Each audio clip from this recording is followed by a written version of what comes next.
Hey guys, Prometheus here with the Affinius Project. This is part 4 of the grand finale. Here's what's about to happen to you: an economic love story or 50 Shades of Green. In part 3, we just went over the Hegelian dialectic part of this and sort of a conclusion, a statement of what this all means, this Hegelian dialectic that they're going to lay out for us. Now, what I really want to talk about is timing, conclusions, and solutions in a section that I call Falling Out of Love. And my best guess for the timing regarding this scenario is that by the end of the third quarter of 2013, we're going to be in it like a fire truck in a fully involved fire. And by the fourth quarter of 2013, we're going to start to see some serious chaos in some of the financial markets and possibly even civil unrest on the streets. And that's going to be the order of the day. And when that happens, you're going to see tyranny in the name of protection and security start to reign in this country even more than it reigns now.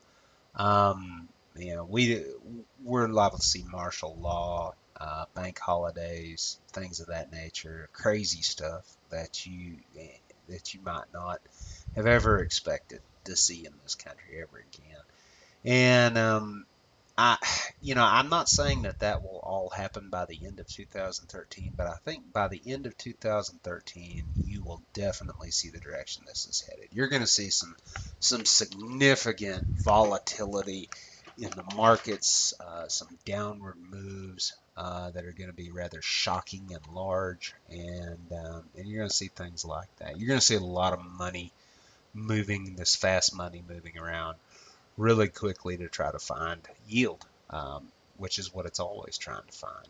Um, you know, how fast certain elements of this go, I can't really say. There's just, even with Japan fully involved now, there's just too many variables at play to make a definitive prediction. But like I said, by the end of 2013, I think you're going to know the direction this is headed with real clarity. And because you took the time to watch this video or read the essay, you're going to know at least what you should have done, and perhaps maybe you'll even have done it. And if you had protected yourself, kudos to you, because you would be amazed how many people out there have not protected themselves at all. And so these are some of my strategies, I should say, because I'm not a financial advisor, um, and so I can't offer you a recommendation per se. All I can do is tell you what I've done. And I was a banking professional for 9 years. I was on a bank board of directors. I was an executive officer of a bank. I was on their loan committee. I owned stock in the bank. Served with board of directors. I mean, the whole shoot match. I'm very familiar with banking, and so I would qualify myself. And I've been in even since my time in banking, I've been an independent investor, cattle rancher, and I'm pretty comfortable calling myself a financial professional, but I am not an investment advisor. But this is my strategy, and if you choose to employ my strategy, well then, good for you. It's what I did. It's what I believe in. So, and this is where that starts. I think just to stop looking for fast money in this market. There's going to be a few opportunities for a fast buck available still, but I really don't recommend anybody tie up and waste their resources with that anymore. Buy and hold should be the order of the day right now. And if I had any available funds, this is what I would do. This is what I have done with all my available funds. You can take it as a recommendation if you like, but I have to say, like I said, I'm not a licensed financial advisor. I'm not an investment advisor, so I don't offer it specifically as a recommendation, just an example of my financial strategy for the next 2 to 5 years. With any available funds, first thing I do is pay off any debt I had. Interest rates are likely going to be going up in the very near future, and if you're waiting for a signal of that to pay off some cheap interest debt that you have outstanding, then consider these recent bond movements in the U.S. Treasuries and Japanese bond markets as your signal.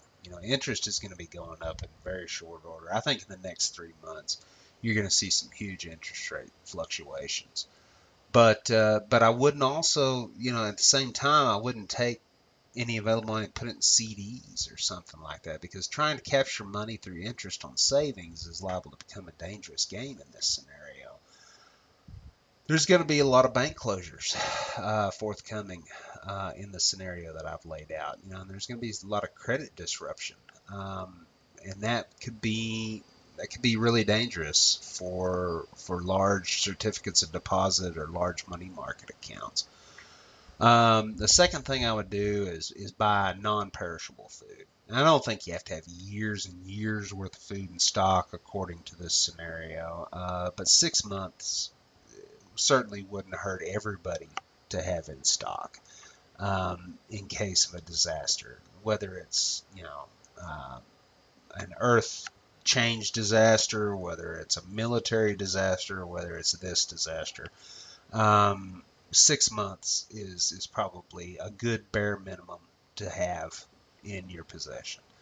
Third, I would only keep enough paper currency for about 1 or 2 months' expenses. The rest I'd put into commodities that I could hold physically. And for most people who live in town, that's going to be gold or silver.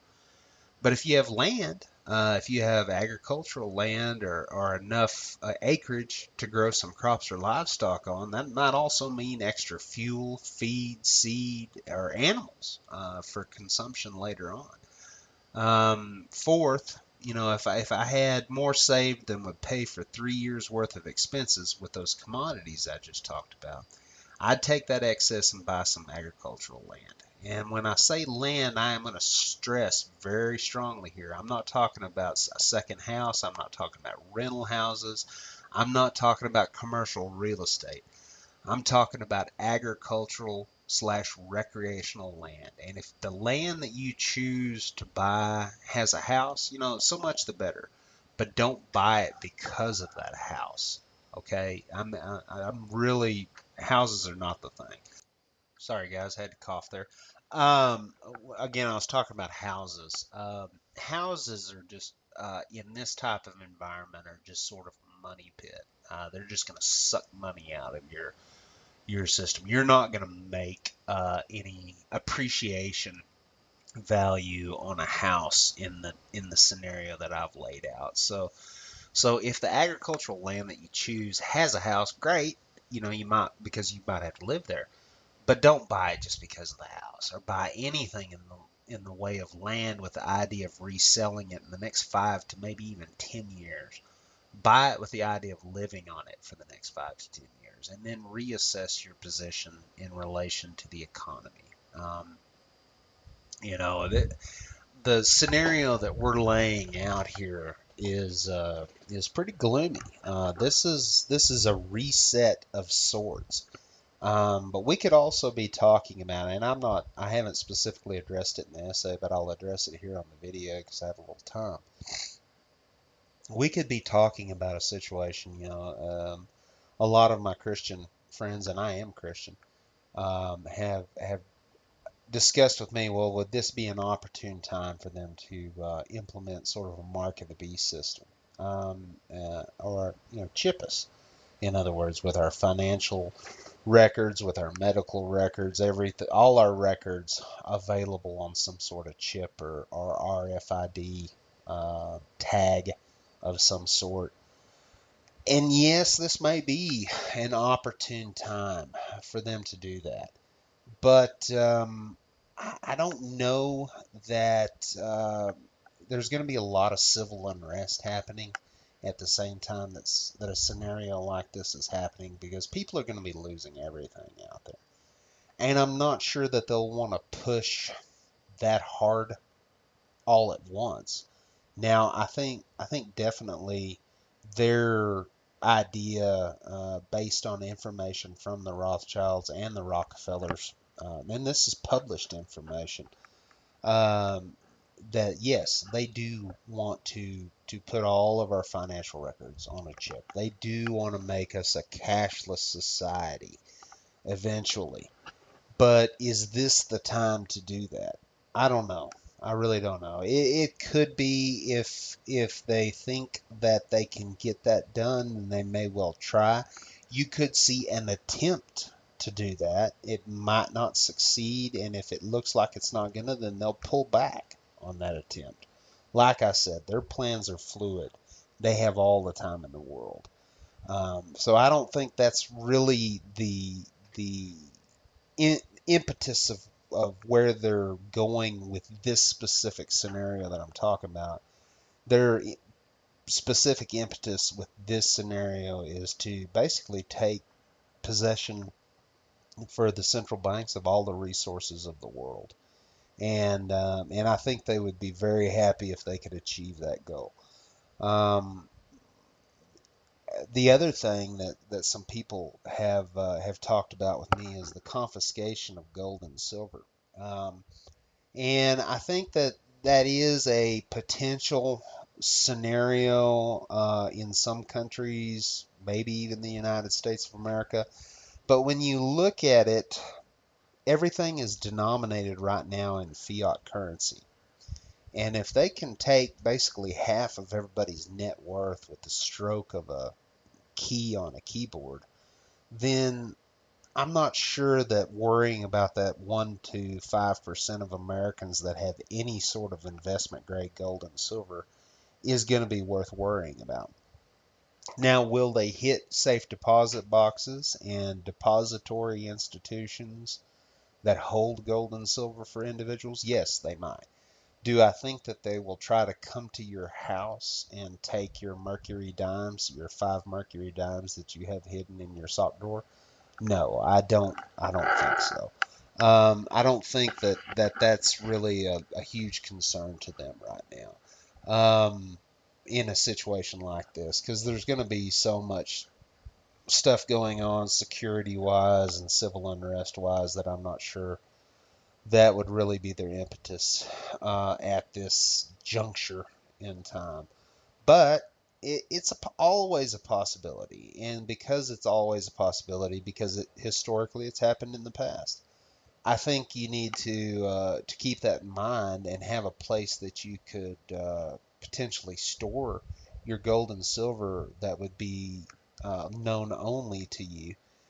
It is your property, after all, and no executive order carries the weight of law on a U.S. citizen. So if Obama was to say, well, I want everybody to turn in their gold and silver, even if he did that without a law from Congress codifying that, he couldn't impose any penalty on you. He could just say he wanted you to do it, and if you decided to do it, well, then you would just be volunteering.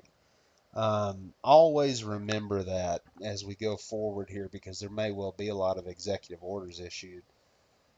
An executive order from the president has no weight of law on a United States citizen. Um, the executive orders were meant to be a directive to the bureaucracies under the control of the executive branch on how they do certain things, but it was never meant to carry the authority of law on United States citizens. So as we go forward with this, that may be something to consider too. I think I'm going to wrap up the video now. I want to remind everybody about our Twitter feed, our Facebook page. Also, we will have Phineas.org up. I'm hoping by the end of next week, if not the following week. And the first post will be this essay that I just put on this video in written format. Also, we have the YouTube page, of course, and some other things. Always feel free to write me. I'm Prometheus at phineasproject@gmail.com, and I want to thank you for taking the time to watch all these videos. Good luck and God bless going into the future.